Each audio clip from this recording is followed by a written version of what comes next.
জয় জগন্নাথ।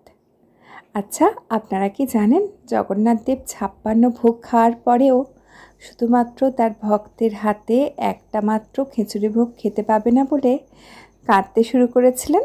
হ্যাঁ, ঠিকই ধরেছেন, আমি কর্মাবাইকে খিচুড়ির কথাই বলছি। রেসিপির সাথে সাথে গল্পটাও একটু করে আপনাদের সঙ্গে শেয়ার করে নিচ্ছি। কর্মাবাই ছিলেন রাজস্থানের এক গ্রামের ছোট্ট একটি বাচ্চা মেয়ে। একবার তিনি যখন বেশ ছোট, তাকে একা বাড়িতে রেখে তার মা বাবা তীর্থ ভ্রমণে বেরিয়ে পড়েন। আর বাড়িতে থাকে তাদের প্রতিদিনের আরাধ্য দেবতা শ্রীকৃষ্ণ।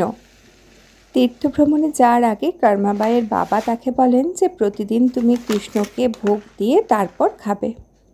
কর্মাবাইও বাচ্চা মেয়ে, সরল মনে বাবার সেই কথা শুনেছে, কিন্তু তিনি বুঝতেই পারেননি যে কৃষ্ণকে ভোগ দেওয়ার পরে নিজেকেও খেয়ে নিতে বলেছেন।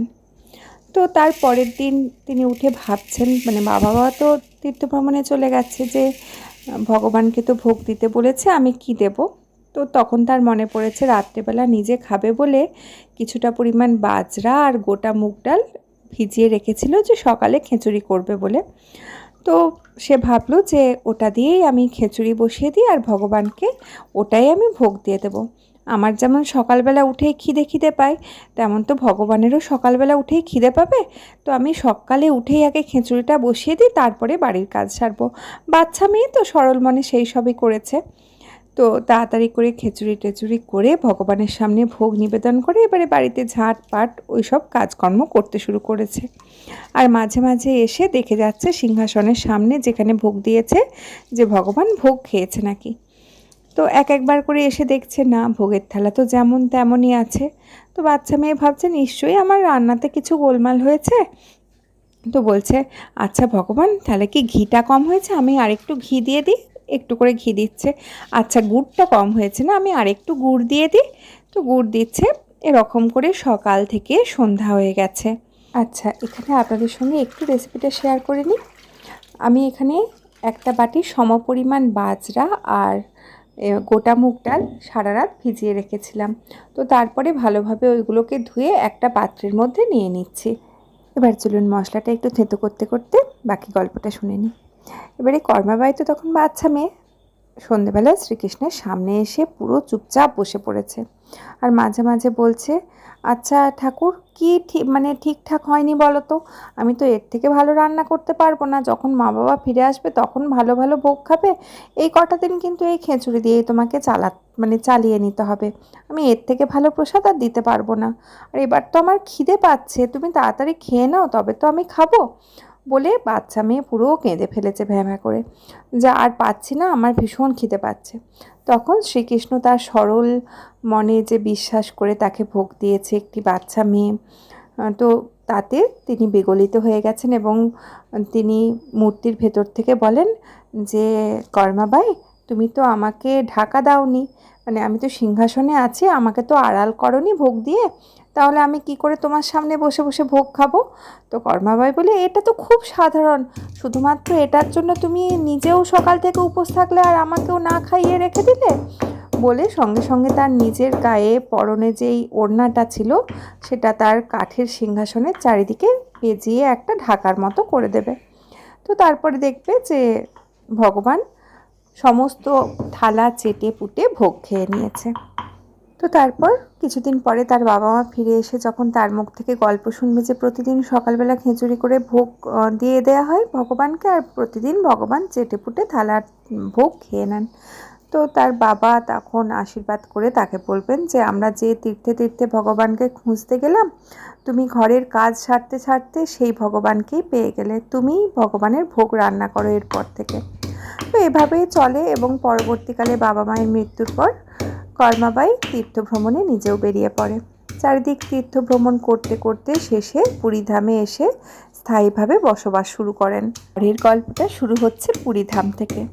পুরীধামে কর্মাবাই কিছুদিন থাকার পরে সকালে একদিন শ্রীকৃষ্ণকে যেমন ভোগ নিবেদন করেছেন, দেখে একটি বাচ্চা ছেলে এসে বলছে, মা আমার তো খুব খিদে পেয়েছে, তুমি কি আমাকে কিছু খেতে দেবে? তখন বলে, হ্যাঁ আমি তো এই শ্রীকৃষ্ণের ভোগ রান্না করলাম খিচুড়ি, তা তুমি এসে বসো বাবা, আমি তোমাকেও খেতে দিচ্ছি। তো বাচ্চা ছেলেটি খুব ভালো করে খিচুড়িটা চেটেপুটে খাবার পরে বলবে, মা তোমার হাতের খিচুড়ি না খুব খেতে সুন্দর, আমি কি প্রতিদিন সকালবেলা এসে খেয়ে যাব? কর্মাবাই বলে, হ্যাঁ, আমি তো সকালেই ভোগ রান্না করি, তো তুমিও এসো বাবা, প্রতিদিন তুমি আমার কাছে খেয়ে যাবে। তো এভাবেই চলতে থাকে। এবারে একদিন এক সাধু এসে দেখে যে কর্মাবাই সকালবেলা কোনো রকম স্নানাদি, কোনো রকম পূজা আর্চা কিচ্ছু না করে সকালে উঠেই উনুনে ভোগ বসিয়ে দিচ্ছে আর সেই ভোগ ঠাকুরকে দিচ্ছে, তারপর রান্না বান্না মানে ঘরের কাজকর্ম বাকি সব করছে। তো সাধু বলে, না না ঠাকুরকে তো এইভাবে ভোগ দেওয়া চলে না, তুমি সকালে উঠে স্নান করবে, নিত্য পুজো করবে, অনেক নিয়ম কানুন সব বলে যায় কর্মাবাইকে যে এইভাবে এইভাবে করবে তবেই ঠাকুর ভোগ গ্রহণ করবে, নয়তো নয়। তো কর্মাবাই বলেন, আচ্ছা আমি তো জানি না, ঠিক আছে এভাবেই করব। তো পরের দিন থেকে স্নান পূজা আর্চা সব কিছু করে ভোগ দিতে অনেক দেরি হয়ে যাচ্ছে। আচ্ছা আপনারা দেখেই বুঝতে পেরেছেন, তাও এখানে কি কি মশলা আমি ব্যবহার করেছি একবার চট করে বলে দিচ্ছি। আমি যে মশলাগুলো থেতো করেছিলাম তার মধ্যে ছিল গোটা জিরে, গোটা গোলমরিচ, ছোটো এলাচ, বড় এলাচ, দারচিনি, লবঙ্গ আর কিছুটা পরিমাণ আদাও থেতো করে নিয়েছিলাম। আর একটা বাটিতে সামান্য জল নিয়ে এর মধ্যে দিয়ে দিচ্ছি হিং। পুরীর জগন্নাথ দেবের মন্দিরে কিন্তু গোটা হিং ব্যবহার করা হয়, আমি বাজার চলতি যে গুঁড়ো হিংটা পাওয়া যায় সেটাই নিয়েছি, তবে এটা কিন্তু এখন ব্যবহার করব না, পরে ব্যবহার করব, এখন শুধু ভিজিয়ে রাখছি। আর যে মাটির পাত্রে খিচুড়িটা রান্না করব তাতে তো আগেই ভিজিয়ে রাখা বাজরা আর গোটা মুগটা নিয়েই নিয়েছিলাম, তার মধ্যেই থেতো করে নেওয়া মশলাগুলো সব নিয়ে নিয়েছি, আর নিয়েছি কুড়িয়ে নেওয়া নারকেল, স্বাদ অনুযায়ী সৈন্ধব লবণ আর হলুদ।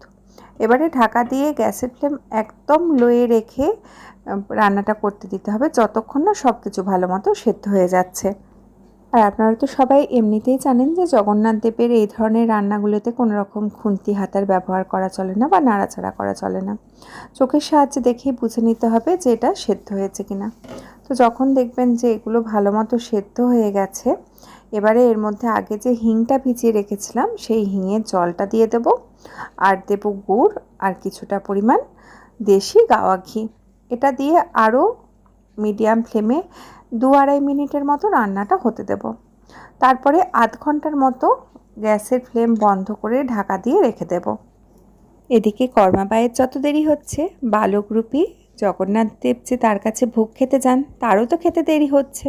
সে প্রতিদিন যে বলছে, মা খিদে পেয়েছে তাড়াতাড়ি খেতে দাও। তো এরকম করেই চলছে। একদিন কি হয়েছে, কর্মাবাইয়ের ভোগ দিতে এত দেরি হয়ে গেছে যে ওইদিকে মন্দিরের প্রধান দরজা খোলার সময় হয়ে গেছে। জগন্নাথ দেব তাড়াতাড়ি করে খিচুড়িটা খেয়ে দৌড়ে দৌড়ে মন্দিরে মানে নিজের জায়গায় যেয়ে দাঁড়িয়ে পড়েন। এদিকে প্রধান পুরোহিত এসে যখন মন্দিরের দরজা খোলে তিনি তো অবাক হয়ে যান যে কী ব্যাপার, তার সারা গায়ে খিচুড়ি টেচুড়ি, হাতে এমনকি হাতে শুদ্ধ খিচুড়ি লেগে আছে। জগন্নাথদেব তো খেয়ে মানে এত দৌড়েছেন যে তাড়াতাড়ি করে হাত মুখ ধোয়ার সময়টুকুও পাননি। তো তারা বলে যে না, অনেক দিন তো মন্দিরে কোনো খিচুড়ি ভোগ হয়নি বা খিচুড়ি প্রসাদ দেওয়া হয়নি ভগবানকে, খিচুড়ি এলো কোথার থেকে। তো তিনি মানে প্রধান পুরোহিত সেই দিনই রাত্রিবেলা স্বপ্ন দেখেন যে আমার পরম ভক্ত কর্মাবাই, প্রতিদিন আমি তার কাছে খিচুড়ি প্রসাদ মানে খিচুড়ি ভোগ খেতে যাই, কিন্তু এক সাধু তাকে এরকম করে বলেছে বলে আমার ভোগ খেতে অনেক দেরি হয়ে যাচ্ছে, তাকে তোমরা যে বলো যে তিনি যা আগে যেরকম সকালবেলা উঠেই রান্না করে আমাকে খাওয়াতেন তেমনভাবেই যেন খাওয়ায়। তো এদিকে দেখুন গ্যাস বন্ধ করার পরে আমি আধ ঘন্টা রেস্টে রেখে দিয়েছিলাম, আর ওপরটা যেরকম জল জল লাগছিল প্রথমের দিকে মানে যখন গরম অবস্থায় ছিল, সেট হওয়ার পরে কিন্তু খিচুড়িটা খুব সুন্দরভাবে বসে গেছে। প্রধান পুরোহিত এই স্বপ্ন দেখার পর কর্মাবাইকে যেয়ে বলেন যে কর্মাবাই, তুমি ভগবানের পরম ভক্ত এবং ভগবানের খুব প্রিয় ভক্ত, তাই তোমার জন্য কোনো নিয়মকানুনের কোনো দরকার নেই, তুমি যেভাবে আগে ভোগ দিতে তেমনভাবেই ভোগ দাও।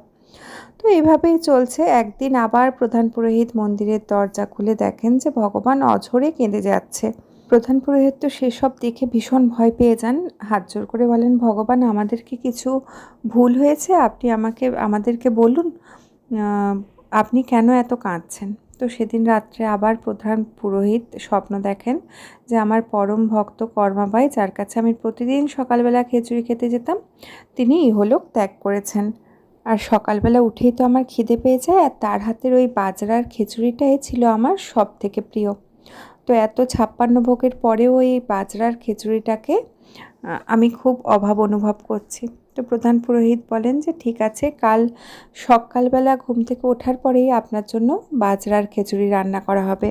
তো এরপর থেকে প্রতিদিন পুরীর মন্দিরে সকালবেলাতেই বাজরার খিচুড়ি ভোগ হিসাবে নিবেদন করা শুরু হয়, যেটা আমরা কর্মাবাইকি খিচুড়ি নামে চিনি। জয় জগন্নাথ। দেখা হবে আবার পরের দিন।